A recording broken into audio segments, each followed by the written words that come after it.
Hey, I'm Cube Monkey. Nice to see you again. In this video, I'm going to show you how to solve the Rubik's Cube using the method that I use. First, align the center edge pieces of the bottom layer to make a white cross. Then insert the corner pieces of the bottom layer.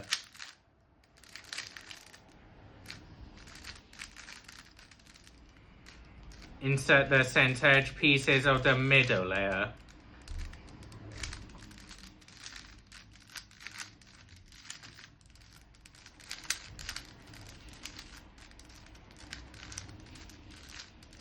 Make a yellow cross on the top.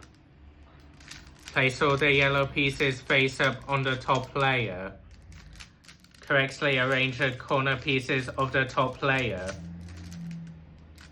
Correctly arrange the center edge pieces of the top layer. And you're done.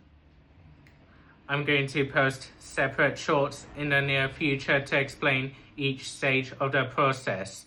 Make sure to like and subscribe and tell your friends about my channel.